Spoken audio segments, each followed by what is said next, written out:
kenapa kita deg-degan? Karena jantung akan berusaha memompa darah secepat mungkin untuk memenuhi kebutuhan oksigen. Ingat, oksigen kan diantarkan oleh darah ke seluruh tubuh. Jadi si darah harus bolak-balik secepatnya untuk nganter oksigen dan juga nutrisi untuk otot bergerak. Jadi dia bolak-baliknya harus cepat. Kalau nggak cepat nanti ototnya udah habis oksigennya, butuh lagi untuk gerakan berikutnya nggak ada gitu. Jadi jantung dan paru-paru akan bekerja lebih banyak, lebih intens untuk memenuhi kebutuhan oksigen dan nutrisi pada saat intensitasnya dinaikkan. Nah, ketika intensitasnya dinaikkan, maka sebagian sel-sel otot akan rusak.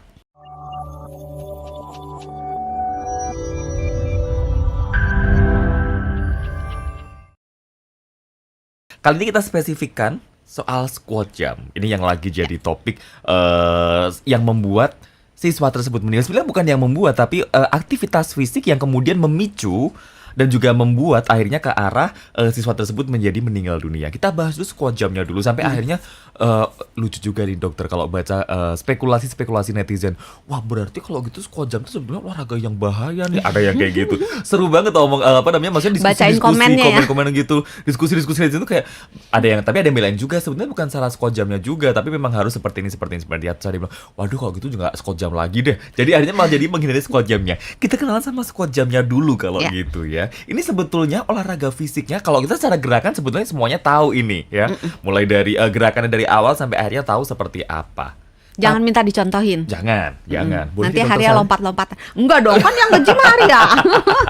Kan enggak, jangan. Kan squat jump sendiri ini adalah olahraga yang ya kalau kita lihat memang sebetulnya dari SD itu udah ada latihannya gitu dikasih tahu. Nah, kita kalau ngomongin squat jump sendiri itu sebetulnya olahraga yang masuk intensitasnya sedang atau tinggi. Kalau rendah enggak dong. Enggak, masuk tinggi. Termasuk tinggi. Iya. Rendah pun berarti enggak juga ya. Enggak, dia masuk tinggi dan high impact. Oke. Jadi olahraga yang lompat-lompat gitu ya, itu masuknya yang high impact. Jadi impactnya tinggi gitu. Terus olahraga yang termasuk intensitasnya tinggi. Sebenarnya jangan dimusuhin juga gitu, kasihan si squat jump-nya. Karena squat jump itu bagus untuk orang yang ingin membentuk bagian bawah tubuh. Jadi area bokong, paha, betis itu akan terbentuk dengan baik apabila kita melakukan olahraga yang squat jump. Tapi kalau untuk area bagian tubuh atas, lengan, dada itu agak kurang gitu. Jadi buat sahabat Sonora, jangan takut melakukan squat jump sepanjang kita tahu caranya yang benar. Gitu. Sebelum kita tahu caranya yang benar dulu, pada saat kita tuh olahraga squat jump atau juga olahraga setipe kayak squat jump itu, apa sih yang terjadi di tubuh kita, Dokter Santi? Yang kita rasain cuma tiba-tiba kayak nafasnya udah kayak ngos-ngosan sama jantungnya berdetaknya tuh kayak lebih kenceng gitu. Tapi sebetulnya apa yang terjadi di tubuh kita pada saat kita squat jump? Kok sampai akhirnya ketika kita terlalu memforsir, kita terlalu memaksakan diri, bisa berakibat fatal pada tubuh kita juga. Iya. Jadi olahraga-olahraga yang intensitasnya tinggi, nggak cuma squat jump sebenarnya, lari juga termasuk ya. Itu kalau intensitasnya tinggi, otomatis kebutuhan oksigen akan naik. Nah, ketika kebutuhan oksigen akan naik untuk memenuhi kebutuhan otot yang sedemikian intensnya, maka tubuh akan melakukan kompensasi dengan meningkatkan pernafasan kita. Makanya kita jadi ngap-ngapan, ngos-ngosan gitu kan, supaya udaranya masuk lebih banyak lewat paru-paru. Terus kenapa kita deg-degan? Karena jantung akan berusaha memompa darah secepat mungkin untuk memenuhi kebutuhan oksigen. Ingat, oksigen kan diantarkan oleh darah ke seluruh tubuh. Jadi si darah harus bolak-balik secepatnya untuk nganter oksigen dan juga nutrisi untuk otot bergerak. Jadi dia bolak-baliknya harus cepat. Kalau nggak cepat nanti ototnya udah habis oksigennya, butuh lagi untuk gerakan berikutnya nggak ada gitu. Jadi jantung dan paru-paru akan bekerja lebih banyak, lebih intens untuk memenuhi kebutuhan oksigen dan nutrisi pada saat intensitasnya dinaikkan. Nah, ketika intensitasnya dinaikkan, maka sebagian sel-sel otot akan rusak. Nah, tetapi sebetulnya rusaknya sel-sel otot ini ada bagusnya kalau dalam jumlah yang optimal. Nah, bagusnya apa? Kalau sel serabut otot yang sudah tua-tua itu sobek, maka kan akan diganti yang baru. Iya, bentuk ototnya jadinya iya, jadi ya. regenerasi gitu. Itu sisi positifnya. Tetapi kalau orang yang nggak biasa olahraga dengan intensitas tinggi, yang nggak terlatih, atau yang tiba-tiba mungkin dia terlatih olahraga, tapi intensitasnya cuman yang sedang, tiba-tiba dinaikin ke yang tinggi, atau dia bisa biasa intensitas tinggi, tapi biasanya cuman 15 menit, sekarang langsung dikasih 2 jam misalnya, maka itu akan menyebabkan kerusakan-kerusakan serabut-serabut otot yang terjadi akan banyak banget. Nah, dampaknya ini akan menyebabkan si isi dari serabut otot itu akan membanjiri darah. Kebayang nggak kalau serabut otot rusak kan namanya, misalnya kalau kita laptop rusak deh atau komputer di rumah rusak gitu. Kan ada layarnya, ada papan ketiknya, ada apa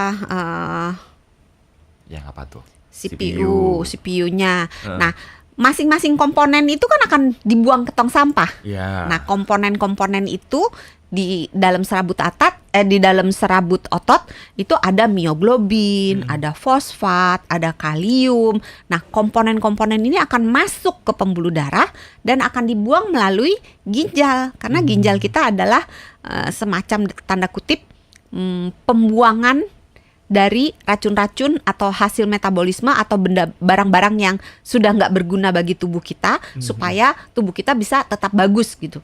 Nah, ketika dibuang ke ginjal karena banyak banget dan mungkin karena orangnya dehidrasi, karena kalau olahraga intensitas tinggi kan keringat membanjir gitu. Betul. Terus mungkin dia minumnya kurang, tambah lagi tuh si ginjalnya tambah kekurangan cairan untuk kan sama aja kayak kalau misalnya kita mau buang sampah, kalau dibanjur sama air kan cepet ya. Nah, airnya udah kurang, tambah dehidrasi, tambah kurang minum, mungkin ditambah lagi dengan cuaca yang panas. Nah, kalau kita gerah kan keringet tambah keluar gitu, sehingga ginjalnya itu makin menderita. Udah kerjaannya banyak, airnya yang untuk ngebanjur dia racun-racunnya keluar makin sedikit, terjadilah gagal ginjal. Dan bila tidak diatasi, maka keadaan ini bisa menyebabkan kematian.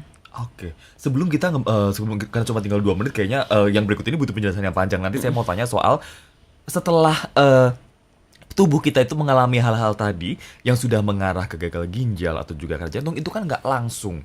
Ya. Ada prosesnya terlebih dahulu yang mungkin itu bisa menjadi warning untuk kita atau orang-orang di sekitarnya kita. Cuma karena ini tinggal 2 menit, itu kita bahas ke sesi berikutnya. Saya mau tanya dulu, berarti kan artinya ketika tubuh kita ini dirasa udah mulai kayak nggak mampu, udah mulai capek, ada saatnya kita harus istirahat. Bukan lelah gitu kan, kayak udahlah. Bukan disarankan, tapi seharusnya kita istirahat dulu. Antar pengulangannya, kalau mau dilanjutkan lagi, ada nggak sih waktu tertentu yang misalnya lebih baik istirahat minimal 1 menit, minimal 2 menit, atau ada kondisi tertentu yang ya udah berarti kalau udah kondisinya kayak gini kamu boleh lanjut lagi olahraga? Itu jawabnya singkat aja ya. Apa? Dengarkan suara tubuhmu. Jadi kalau misalnya dikasih istirahat 1 menit terus enak kan, silakan lanjutkan. Tapi kalau dikasih istirahat 1 menit masih belum juga enak, ya udah berarti belum cukup. Tambah lagi istirahatnya. Kalau misalnya nggak mampu juga jangan dipaksa, karena badan kita punya batas-batas kemampuan yang jangan dilewati. Kalau kita paksa dilewati, yaitu no pain no gain, maka sampai 1 titik itu akan berbahaya gitu. Kalau cuman ngelewatinnya dikit gitu ya, mungkin kita masih bisa, badan kita masih melakukan kompensasi. Dan mungkin untuk atlet atau orang yang mengejar hasil yang maunya maksimal, mungkin ada sedikit nyeri bisa ditolerir gitu. Tapi tidak semua nyeri itu bisa ditolerir. Nah, nanti kita belajar nih nyeri sampai batas mana yang masih oke lah gitu. Karena kan kalau misalnya nggak nyeri ya sama sekali nggak nyeri ya nggak olahraga lah gitu ya, ya kan? Masih bisa ada asal lalalala gitu, bersambung. Sama kita gini sih kadang kata temenku kalau pokoknya harus dipaksa tuh, harus diforsir. Kan kondisi tubuh tiap orang beda-beda. Jadi kita Ya. jangan kemudian sampai mengamini omongan orang, kita harus mengamini tubuh kita saja gitu ya. Ya.